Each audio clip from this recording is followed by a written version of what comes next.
Bismillahirrahmanirrahim. Assalamualaikum warahmatullahi taala wabarakatuh. Yang saya muliakan pengurusi Masjid Al-Muhabbah, Kampung Mihibah, Taman Bersatu, Taman Jambu, Petagas, EJK pengurusan masjid, tuan-tuan haji, kawan-kawan dan adik-adik jemaah masjid pada hari ini 13 hari bulan Disember 2020. Saya bagi pihak Jain Putatan merakamkan salam kepada jemaah haji di masjid ini, dan saya meneruskan tanggungjawab tugas sebagai penceramah kuliah, melaksanakan kuliah takmir di Masjid Al-Muhabbah ini pada malam ini, insya-Allah. Dan tuan-tuan, seperti biasa, kuliah takmir yang saya bawa adalah mengenai dengan sirah Nabi, yakni Qisasul Anbiya, dengan rujukan Al-Haramain, buku Al-Haramain, untuk kita kongsikan bersama, insya-Allah. Mudah-mudahan saya dapat menyampaikan kuliah takmir pada malam ini dengan lancar dan dapat kita memahami bersama, berkongsikan bersama, dan dapat kita kongsikan kepada kawan-kawan kita, insya-Allah. Dan tentunya ialah berkongsi ilmu adalah di antara amal jariah, tuan-tuan. Ya, ini kita dapat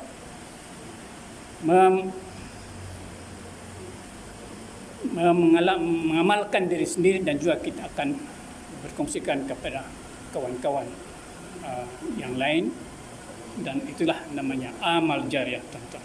Tuan-tuan, pada malam ini sampailah masanya dalam Qisasul Anbiya, yakni mengenai dengan tajuk pengajaran kisah Nabi Ayub alaihissalam, yakni mengikut rujukan buku Al-Haramain. Nabi Ayub alaihissalam ini, tuan-tuan, Allah Nabi yang tersenarai di dalam Nabi ke-13 di dalam 25 Nabi yang wajib kita sebagai seorang Islam wajib kita mengimani, tuan-tuan. Dan ya, ini percaya kepada Rasul dan Nabi dan Rasul adalah rukun iman yang ketiga dalam rukun Islam, tuan-tuan, ya. Jadi tuan-tuan, di dalam, belum saya teruskan, saya membaca sedikit doa. Alhamdulillahirabbil alamin, wassalatu wassalamu ala asyrafil anbiya'i wal mursalin sayyidina Muhammadin wa ala alihi wa sahbihi ajmain. Nahmaduhu wa nastaghfiruh wa na'udzu billahi min syururi anfusina may yahdihillahu fala mudhillalah wa may yudlilhu fala hadiyalah. Rabbi shrah li sadri wa yassir li amri wahlul 'uqdatam min lisani yafqahu qawli. Rabbi yassir wa la tu'assir wa tamim bil khair. Amma ba'd. Tuan-tuan, saya memulakan mukaddimah kisah Nabi Ayub alaihissalam dengan surah Al-Quran Al-Anbiya ayat ke-83. A'udzubillahi minasyaitonirrajim. Wa ayyuba iznada rabbahu anni massaniyal yadurru anta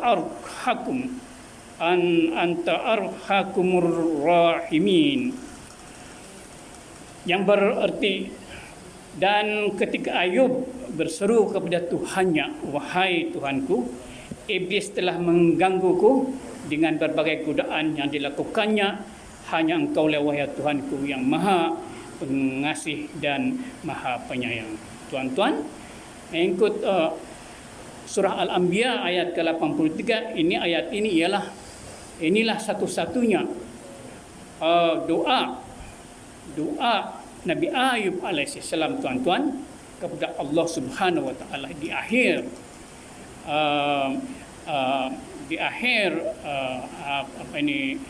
kisah mengenai Nabi Ayub alaihissalam ini, di mana, tuan-tuan, Allah Subhanahu wa taala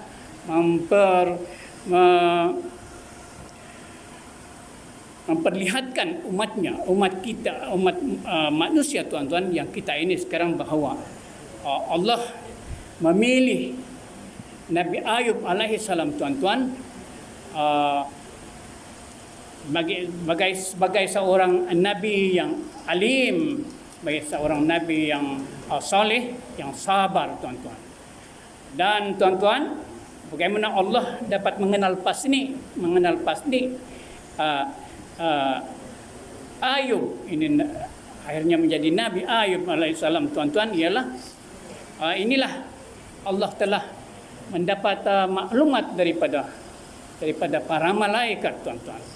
Artinya, tuan-tuan, apabila Allah menghendaki sesuatu, tuan-tuan, Allah akan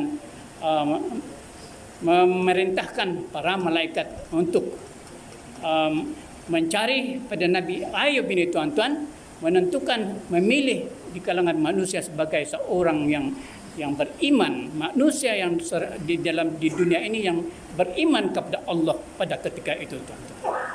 Jadi, tuan-tuan, para malaikat ini, tuan-tuan, seperti juga yang kita umat manusia sekarang ini, apa-apa keputusan, tuan-tuan, kita mengadakan mesyuarat. Dan nampaknya mengikut hikayat kisah ini, tuan-tuan, para malaikat juga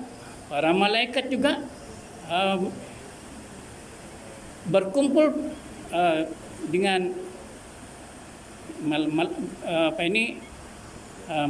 seluruh malaikat, tuan-tuan, dan mereka memutuskan bahawa pada ketika itu hamba Allah yang beriman adalah Nabi Ayub alaihissalam, tuan-tuan.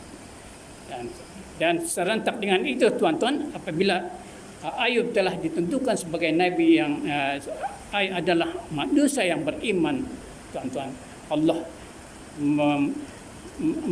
memilih Ayub ini sebagai Nabi Ayub alaihissalam, tuan-tuan. Jadi begitulah kisah awal bagaimana Allah memilih Nabi Ayub alaihissalam, tuan-tuan. Jadi, tuan-tuan, bagi kita umat manusia seterusnya, tuan-tuan, Allah mengkisahkan, menjadikan Nabi Ayub ini, tuan-tuan, sebagai satu ujian bagi orang yang beriman, tuan-tuan. Jadi seseorang itu tidaklah beriman, tuan-tuan, tanpa melalui ujian daripada Allah Subhanahu wa taala, tuan-tuan. Jadi ini yang kita pahami dan kita kongsikan, kita hayati, tuan-tuan, bahawa kita tidak akan menjadikan manusia yang beriman, tuan-tuan, atas kehendak Allah apabila kita menerima ujian yang daripada Allah Subhanahu wa taala, tuan-tuan. Jadi rupanya kalau kita beribadat saja, tuan-tuan, belum lagi kita menghadapi ujian bermana kita menerima musibah, tuan-tuan. Ujian itu bermana kesusahan, tuan-tuan. Jadi apabila kita beriman kepada Allah, ketika kita menghadapi ujian, yakni musibah, tuan-tuan, tentu sekali di situlah kita sama kita ikhlas masih beriman kepada Allah atau sebaliknya, tuan-tuan.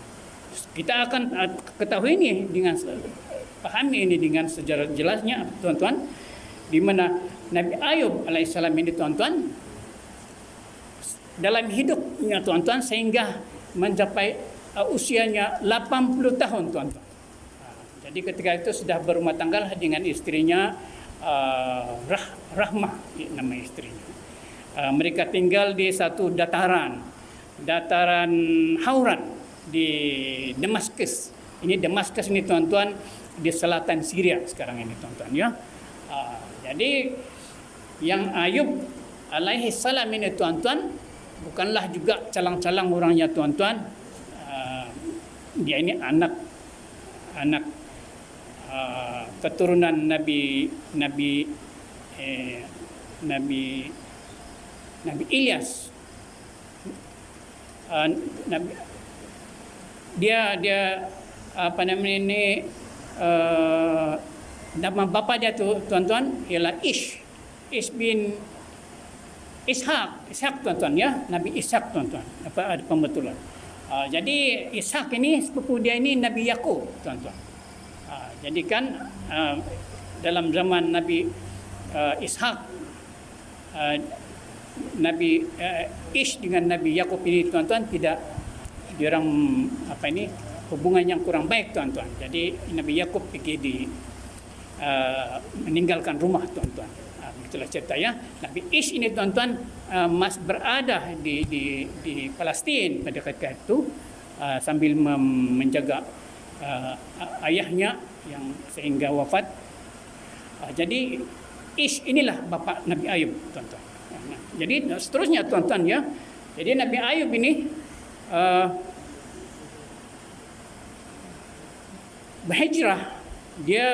berhijrah di Damaskus atau di selatan Syria, Syam, dan masih berdekatanlah dengan Palestin tuan-tuan, masih berdekatan ya. Jadi dalam 80 tahun tuan-tuan, Allah telah kurniakan keluarga Ayub ini tuan-tuan sangat kaya tuan-tuan. Tanah dia berekar-ekar, berekar. Bayangkanlah, dialah yang terbanyak kawasan tanah pertanian di dataran Hauran Damaskus tuan-tuan pada ketika itu. Jadi bayangkan tanaman kalau memang orang kaya tuan-tuan, berekar-ekar tanah dia. Tuhan juga memberi dia nikmat tuan-tuan, anak yang ramai, anaknya ramai yang hebat-hebat, punya putra-putra dia, putri-putri tuan-tuan, dan juga keturunan dia tuan-tuan ramai juga di daerah pada ketika itu tuan-tuan. Boleh dikatakan dia ternama tuan-tuan ya. Jadi tuan-tuan, dia di samping itu, oleh kerana dia begitu terkenal di daerah itu tuan-tuan, dia juga mempunyai binatang ternakan seperti kambing biri, macam-macam lah tuan-tuan ya. Ternakan beribu-ribu ekor tuan-tuan. Bayangkan. Jadi kita ringkaskan cerita ini tuan-tuan, kekayaan pertanian dan juga ternakan keluarga Ayub ini tuan-tuan memang terkaya di daerah dataran Hauran pada ketika itu tuan-tuan. Jadi tuan-tuan, dia pada 80 tahun itu tuan-tuan, jadi apabila Allah memilih Ayub ini sebagai nabi tuan-tuan, jadi Allah memulakanlah ujian terhadap beliau tuan-tuan. Ujian ini apanya? Ujian ini sebab dia sudah orang kaya kan, anak dia pun ramai tuan-tuan. Jadi kalau biasa-biasa tuan-tuan memang tidur saja tu, sebab sedang lenang tuan-tuan. Jadi bermakna sifat kelalaian itu beribadat kepada Allah, itulah masalah apabila kedudukan keluarga sedemikian tuan-tuan, orang kaya tuan-tuan. Jadi ujian Allah itu tuan-tuan, bagaimana Allah menarik balik nikmat yang telah diberikan selama 80 tahun tuan-tuan. Pertama sekali tuan-tuan, Allah menarik balik nikmat kekayaan harta benda tuan-tuan. Ada tiga lah, kita simpulkan tiga ujian yang Allah letakkan kepada Nabi Ayub alaihissalam tuan-tuan. Jadi tiga ini tuan-tuan juga boleh diberikan kepada kita sebagai ujian tuan-tuan. Tuan-tuan ya. Satu sekali itulah yang Allah dengan kuasa Allah Subhanahu wa taala tuan-tuan, dia Allah menarik balik nikmat binatang ternakan dan tanaman pertanian tuan-tuan untuk hapus. Dia menarik balik nikmatlah tuan-tuan. Bagaimana ini hapusnya? Bagaimana Allah mengadakan sekelip mata saja menarik balik nikmat ini tuan-tuan? Ialah kita tahu iblis alaihissalam. Tuan-tuan, rupa nampaknya kita mesti juga dalam hidup kita ini berjaga-jaga dengan tindak tanduk iblis. Iblis lanatullah tuan-tuan memang tidak akan diampunkan oleh Allah Subhanahu wa taala sampai hari kiamat, dan dialah penghulu neraka, tuan-tuan. Jadi dengan itu iblis sudah berjanji sama Allah SWT untuk menggoda umat manusia, tuan-tuan. Dia memang tidak pantang, dia iblis ini, tuan-tuan, melihat kita ini mengadakan solat atau yang beriman kepada Allah Subhanahu Wa Taala, tuan-tuan. Jadi susah hati dia, tuan-tuan. Jadi dia berusaha. Macam mana, tuan-tuan, iblis ini mengambil peranan? Dia berjumpa kepada Allah Subhanahu Wa Taala. Rupanya iblis ini, tuan-tuan, dia mudah untuk bertemu dengan Allah Subhanahu Wa Taala. Iblis kata, ya Allah, saya tidak yakin dengan keputusan para malaikat memilih Nabi Ayub AS sebagai orang yang beriman. Izinkan saya menggodanya. Itulah permintaan daripada iblis ni kepada Allah Subhanahu Wa Taala. Jadi Allah, tuan-tuan, mengizinkan asbab itulah. Dengan iblis inilah sekali mata saja tanaman dan binatang ternakan itu hapus, tuan-tuan. Sekali mata saja, oleh kerana tadi Allah sudah mengizinkan iblis untuk memporak-porandakan harta kekayaan Nabi Ayub alaihissalam.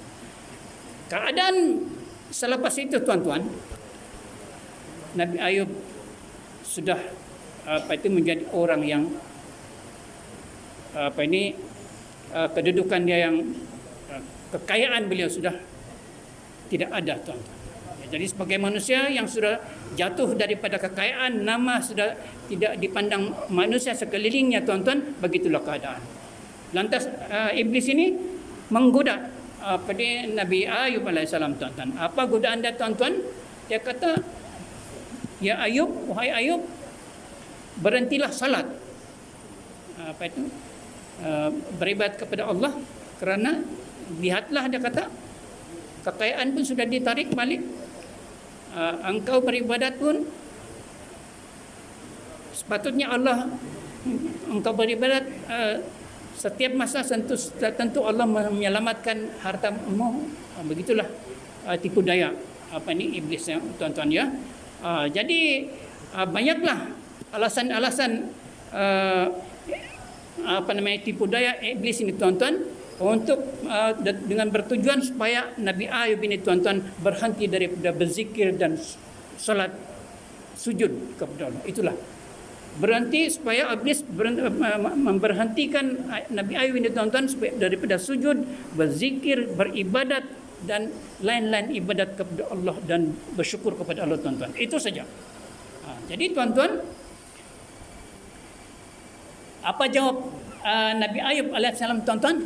Dia kata, itu Allah ini memberikan kurniaan nikmat dan baru kekayaan dari segi harta benda selama 80 tahun. Jadi sampailah masanya saya bersyukur telah diberi hidup kesenangan dalam tempoh lama 80 tahun itu, dan Allah itu Allah punya. Dan ada kita mesti beriman kepada Allah bahawa apabila sampai masanya Allah akan tarik balik nikmat daripada kita. Lantas dia sujud, tuan-tuan. Itulah sujud dan salat dan berzikir, itulah memang itu yang iblis ini memang dia tidak suka umat beriman kepada Allah, tuan-tuan. Jadi kejayaan iblis ini, tuan-tuan, gagal dari pertama ujian, tuan-tuan, gagal, ya. Jadi kita sampai kepada ujian yang kedua, tuan-tuan. Ujian yang kedua, tuan-tuan, dia jumpa sama Allah, minta izin, dia memporak-porandakan lagi, tuan-tuan.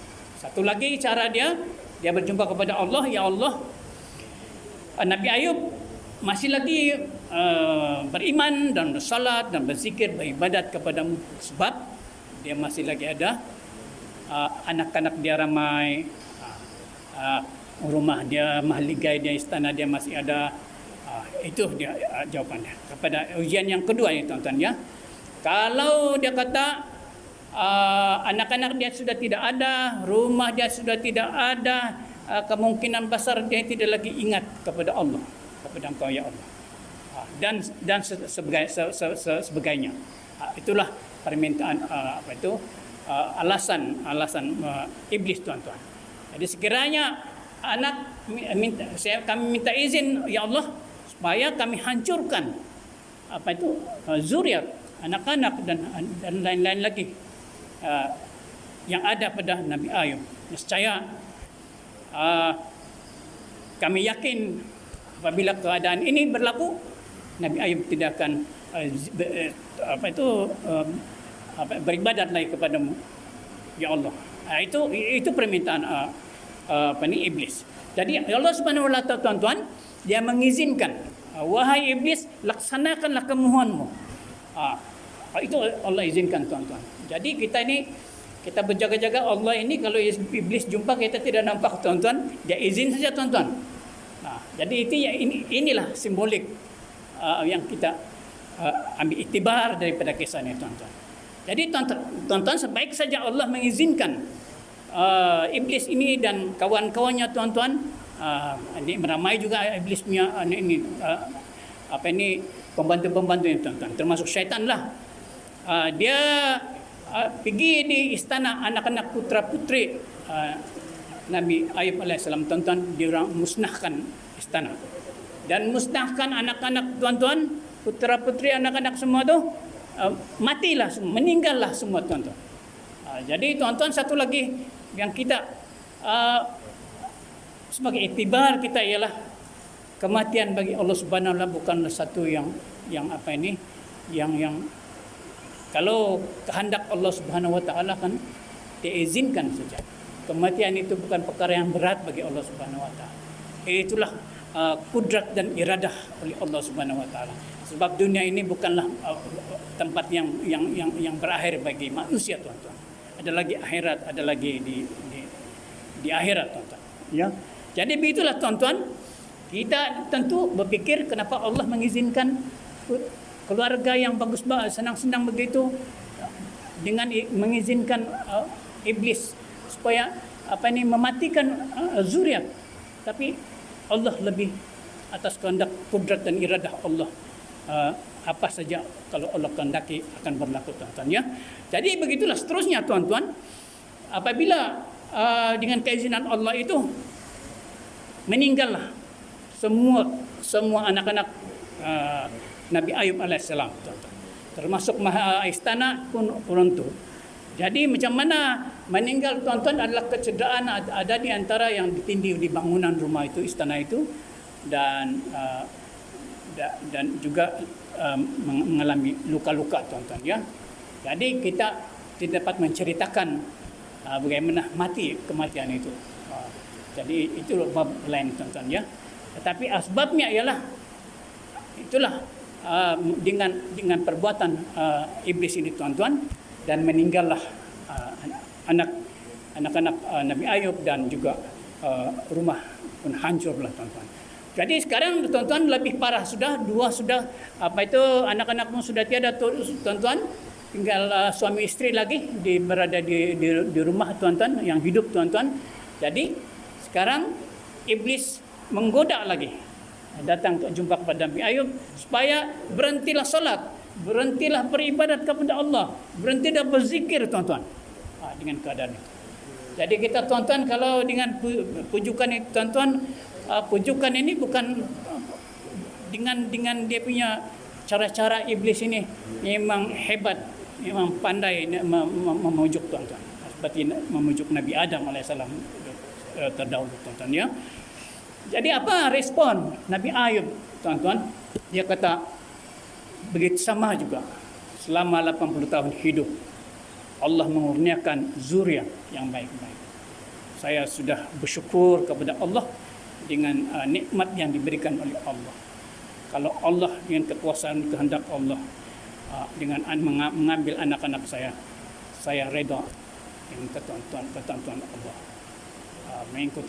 Mengikut kisah, dia jawab iblis macam itu, tuan-tuan. Dia terus berzikir dan salat dan sujud, tuan-tuan. Bermana kali kedua iblis ini gagal menggoda Nabi Ayub alaihissalam.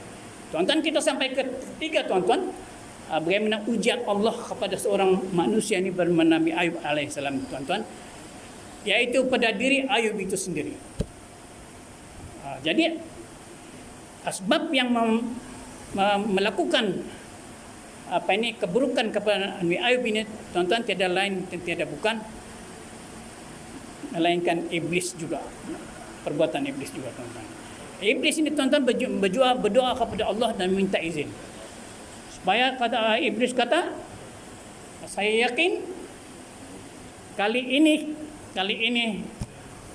Ayub ini akan berhenti beribadat kepadamu, ya Allah. Bagaimana kata Allah? Iblis kata, kami sakiti tubuh badannya. Saya lepas itu kami bagi dia penyakit, dan akhirnya dia sudah tentu dia tidak berdaya untuk melakukan ibadat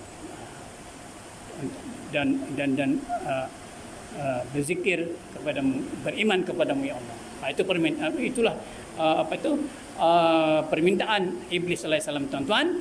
Dan selepas itu Allah izinkan, dan apabila iblis mendapat keizinan, iblis pergi di tubuh badan Nabi Ayub, dan dia mengikut kisah, dia meniup badan Ayub ini, dan dengan serta-merta Ayub mengalami penyakit berkudis atau campak, tuan-tuan, ya. Campak berkudis atau bercampak di badan dia. Jadi dengan itu, tuan-tuan, penyakit ini juga, tuan-tuan, dia mulai lama-lama mengikuti hikayat dia selama 3 tahun, 17 tahun, dan pada peringkat akhirnya, tuan-tuan, tempoh yang Nabi Ayub ini, tuan-tuan, diberi ujian dari Allah Subhanahu Wa Taala ialah selama 7 tahun, tuan-tuan, ya. Jadi 7 tahun dengan 80 tahun, bagaimana, tuan-tuan? Itu kisah ini membertunjukkan kita, tuan-tuan. Jadi iblis ini, tuan-tuan, apabila dia sudah memberi penyakit kepada tubuh badan Nabi Ayub ini, tuan-tuan, lama-lama kelamaan dalam masa 7 tahun, tuan-tuan, dia lama-lama kelamaan dia menjadi, dia tubuh badan dia, tuan-tuan, dia berpenyakit, berbau, dan dia boleh menjangkit kepada orang-orang. Jadi macam mana keadaan? Lama-lama orang sudah tidak memandang tinggi hormat apabila kekayaan sudah tidak ada, tuan-tuan, dan akhirnya apabila ujian kedua, tuan-tuan, orang kampung juga sudah mula menghina, tuan-tuan, menghina keluarga ini. Rahmah dengan Ayub ini, tuan-tuan, satu laki bini lagi tinggal, tuan-tuan. Dan sekarang dia berpenyakit lagi, tuan-tuan, dengan saling 7 tahun, tuan-tuan, dia sudah dibenci, akan dihalau oleh masyarakat, tuan-tuan, sebab penyakit yang dihadapi boleh menjangkit kepada orang-orang kampung di daerah Hauran, Damaskus. Jadi kita sudah bayangkan, tuan-tuan, dalam 3 ujian kesabaran oleh Ayub ini, tuan-tuan, rupanya kesabaran ini bukan kesabaran provokasi, tuan-tuan, tapi kesabaran kesabaran dari segi musibah, yang membawa kepada kematian dalam seseorang, tuan-tuan. Bukan provokasi kesabaran dari segi kita marah kepada orang, tuan-tuan. Jadi ini begitulah istilah kesabaran ini, tuan-tuan, ya. Jadi, tuan-tuan, Nabi Ayub alaihissalam ini, tuan-tuan, masih apabila dipujuk oleh iblis, tuan-tuan, dia senang menjawab. Dia kata, saya bersyukur, saya reda dengan apa yang saya tahu Allah beri ujian kepada saya, dia kata. Jadi dia kata ini baru 7 tahun, 30 tahun nikmat. Dia kata, saya boleh meminta Allah kalau saya mau. Itulah Ayub punya jawaban kepada iblis, tuan-tuan. Tetapi dia kata, saya malu meminta, mohon doa kepada Allah, oleh kerana ujian Allah ini baru saja dia kata. Dengan kalau bandingkan dengan nikmat selama 80 tahun. Itulah pernyataan Nabi Ayub alaihissalam, tuan-tuan. Jadi akhirnya tuan-tuan, iblis ujian yang ketiga ini pun tidak dapat berhasil menggoda Nabi Ayub alaihissalam, tuan-tuan. Jadi bagi kita umat Islam, tuan-tuan, kalau kita ambil bagaimana Ayub, keimanannya, tuan-tuan, iman yang suci dan iman yang bersih, tuan-tuan. Suci bermakna ikhlas dan bersyukur, bersih bermakna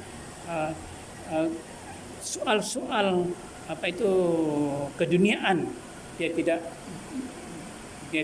memandang satu kemegahan bagi dia, tuan-tuan. Jadi bersyukur dengan nikmat yang diberi dan ujian yang diberi kepadanya, dia reda kepada Allah Subhanahu wa taala, tuan-tuan. Jadi itulah yang sebagai iktibar yang kita boleh contoh daripada Nabi Ayub alaihissalam, tuan-tuan.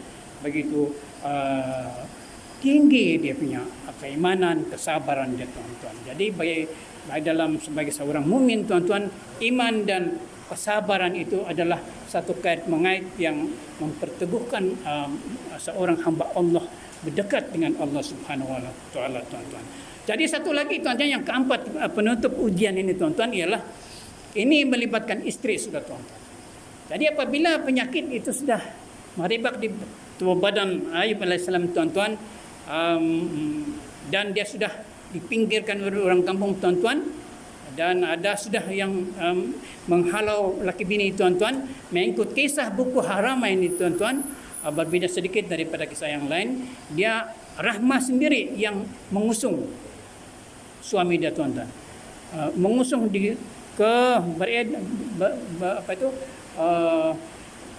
berpindah daripada kediaman mereka ke luar kampung, tuan-tuan. Jadi menumpanglah mereka pondok yang orang sudah tinggalkan, tuan-tuan. Di sanalah mereka tinggal, tuan-tuan, laki bini, tuan-tuan, ya. Jadi yang lain itu, tuan-tuan, harta sudah tidak ada. Ketika itu mereka sudah masalah ketiadaan makanan dan minum, tuan-tuan, ya. Jadi bagaimana akhirnya begitu miskin sudah keluarga suami istri ini, tuan-tuan, dengan cara Allah memperlihatkanlah istri yang budi baik, yang sangat istri yang terpuji sebagai dalam suami istri berkeluarga, tuan-tuan, digambarkan mengenai kepada kepribadian Rahmah ini, tuan-tuan. Bagaimana Rahmah, tuan-tuan, dia sanggupi kerja di tempat-tempat jualan, tuan-tuan, dengan bergaji memotong-motong kuih, tuan-tuan. Jadi itulah dalam beberapa hari boleh lagi istri Ayub ini, tuan-tuan, Rahmah ini makan gaji, tuan-tuan. Jadi membawa makanan, tuan-tuan. Tetapi lama kelamaan orang kampung sudah tahu yang dia itu bini istri kepada orang yang berpenyakit, tuan-tuan, dipinggirkanlah. Jadi saat yang terdesak sudah, tuan-tuan, tidak ada makanan lagi diorang dapat untuk diorang punya makanan harian, tuan-tuan. Jadi macam mana terjadi, tuan-tuan? Istri Rahmah ini, tuan-tuan, satu-satunya kecantikan Rahmah ini, tuan-tuan, ialah daripada rambutnya, tuan-tuan. Panjang mengurai, orang bilang kan. Jadi macam mana dia buka bagi tunjuk kepada suami dia, tuan-tuan, Ayub ini. Sebab Ayub ini sudah cemburu, tuan-tuan. Hari-hari dia keluar, bini saya keluar. Jadi dia tanyalah, kau pergi mengkali ini, dia menjual kehormatan mengkali. Itulah dia katakan. Jadi istri yang baik ini, tuan-tuan, membuktikan dia buka dia punya tudung dia, tuan-tuan, sudah gundul sudah kepala istri dia. Sebab rambut mengurai itu, tuan-tuan, dia kasih tukar untuk kuih makanan orang, tuan-tuan. Jadi akhirnya, tuan-tuan, dengan keadaan begitulah, tuan-tuan, iblis lagi menggoda keluarga ini, tuan-tuan, dengan menggoda yang kali yang terakhir, ya ini dia mengingati bagaimana iblis berjaya menggoda Adam alaihissalam di surga pada masa dahulu, tuan. Jadi iblis ini tuan-tuan pergi berbisik kepada Rahmah isteri Ayub ini tuan-tuan. Dia punya bisikan itu tuan-tuan, dia menyerupai manusia sebagai kawan Ayub tuan-tuan. Jadi bagaimana bisikan itu ialah melahirkan duka cita kepada istrinya tuan-tuan. Jadi bagaimana sebagai contoh sudah tuan-tuan, kata-kata iblis ini ialah dia memberi kesedaran kepada isteri, keadaan kamu dahulu kaya dahulu, harta kamu ada, anak-anak ada, istana ada, dia kata. Jadi sekarang orang kampung pun tidak hormat, orang kamu lagi kena di pinggir, kamu lagi tinggal, tiada orang melihat kamu, tiada membantu kamu, kamu sudah miskin ke dana, macam itulah tuan-tuan ya. Pujukan iblis kepada isteri Ayub alaihissalam, Rahmah itu tuan-tuan. Jadi itu Rahmah tuan-tuan merespon nasib baik. Rahmah ini tidak melakukan menerima, memberi respon yang keterlaluan kepada tindakannya sendirinya tuan-tuan. Satu saja dia balik kepada kepada suaminya Ayub, dan dia dengan perasaan yang marah tuan-tuan, dia berkata kepada Ayub, sampai bila, inilah dialog dia ya. Ya Ayub, sampai bila Allah menyiksa? Di mana perginya harta kita? Di mana perginya kehormatan orang kampung kepada kita? Di mana perginya mahligai istana kita dan sebagainya? Jadi dengan perasaan yang marah tu tuan-tuan, dia menyual kepada suaminya Nabi Ayub tuan-tuan. Jadi apabila Nabi Ayub mendengar sambil dengan perasaan yang menghairankan tuan-tuan ya, dengan nada kata-kata istrinya itu, jadi lantas Nabi Ayub tuan-tuan, dia sudah mengetahui bahawa iblis sudah mengganggu, menggoda istrinya Rahmah tuan-tuan. Jadi tindakan Nabi Ayub tuan-tuan, dia juga marah, bukan dia mendengar lagi nasihat tuan-tuan. Dia ada kata, dia tanya, berapa lama kita diberi nikmat oleh Allah, hidup kita bahagia. Istrinya 80 tahun. Kita beri ujian Allah berapa lama? Istrinya kata 7 tahun. Jadi dia suruh berfikir. Begitu siksanya, tetapi siksa dengan 7 tahun berbanding dengan nikmat 80 tahun. Ayub alaihissalam dia memberi peringatan kepada istrinya. Jadi akhirnya tuan-tuan, dia sudah marah dengan istrinya, dia suruh istrinya tinggalkan dia seorang diri tuan-tuan. Jadi dia sudah janji kalau siap baik, dia kata siap pukul. Itulah dia punya janji tuan-tuan. Dia mau pukul istri dia kalau dia berdaya. Ketika itu tuan-tuan memang dia kurus, memang tidak boleh berdiri lah, tidak boleh buat apa-apa tuan-tuan. Dia baring saja tuan-tuan ya. Memang sudah teruk sekali penyakit yang dialami oleh Nabi Ayub. Jadi saya sampailah sudah ke kesimpulan ini tuan-tuan, bagaimana Allah tuan-tuan apabila Nabi Ayub seorang diri di rumah tuan-tuan, istrinya sudah disuruh meninggalkan Nabi Ayub ini tuan-tuan. Jadi tidak lagi diketahui di mana istri dia. Jadi Allah, sampailah masa Allah mengakhiri tempoh ujian yang Allah sudah tetapkan tuan-tuan. Jadi kita tutup saja ya. Jadi Allah dengan kuasa Allah juga tuan-tuan, iradah, kudrat dan iradah Allah tuan-tuan. Allah turunkan lagi mukjizat lah tuan-tuan. Mukjizat itu dalam surah Sod, surah Sod ayat 44. Dia minta Nabi Ayub ini supaya memijak tanah itu tuan-tuan dengan kaki dia. Apabila dia pijak tanah itu, keluarlah air tuan-tuan. Jadi air itu mukjizat, air itu tuan-tuan, dia boleh menyembuhkan penyakit orang. Jadi bukan lagi penyakit, boleh kasih mudah orang tuan-tuan. Jadi dengan peristiwa itulah tuan-tuan, Nabi Ayub sembuh penyakit dia, jadi mudah lagi tuan-tuan. Subhanallah. Jadi beginilah kebesaran kudrat dan iradah Allah Subhanahu wa taala tuan-tuan ya. Dan kita juga akan kita dalam umat kita ini sejak insya-Allah Allah sentiasa memberi ujian juga, dan dengan ujian itu memberikan rahmat dan nikmat daripada ujian yang diberikan kepada kita, tuan-tuan. Jadi sebagai sabda Rasulullah sallallahu alaihi wasallam, tuan-tuan, Allah memberi ujian kepada mengikut keimanan seseorang. Lebih tinggi iman seseorang, tuan-tuan, lebih beratlah ujian yang diberikan oleh Allah. Dan nikmatnya juga Allah lah yang lebih mengetahui, tuan-tuan. Jadi, tuan-tuan, begitulah berakhirnya kisah Nabi Ayub alaihissalam, tuan-tuan, apabila beliau sudah sembuh dari penyakitnya dan keadaan seperti sedia kala dipulihkan oleh Allah Subhanahu wa taala. Banyaklah kisah, tuan-tuan, kisah-kisah bagaimana pulihnya, kembalinya kepada masyarakat Nabi Ayub alaihissalam ini, tuan-tuan, dan akhirnya diberikan zuriat lagi, tuan-tuan, zuriat sampai ramai juga zuriat itu. Saya lupa dia punya jumlah anak-anaknya, tuan-tuan. Diberi zuriat lagi, tuan-tuan. Dalam hidup dia 80 tahun, dia hidup dia sampai 120 tahun. Dia menikmati lagi hidup di dunia yang seperti sedia kala, tuan-tuan. Jadi istri pun kembali dengan surprise dia, suami dia jadi orang muda, tuan-tuan. Jadi orang kampung pun hormat, melawat, memberi hadiah semua, tuan-tuan, begitu. Dan tanam-tanaman pun Allah sudah kembalikan kekayaan dan nikmat seperti sedia kala, melebihi daripada keadaan mereka daripada sebelumnya, tuan-tuan.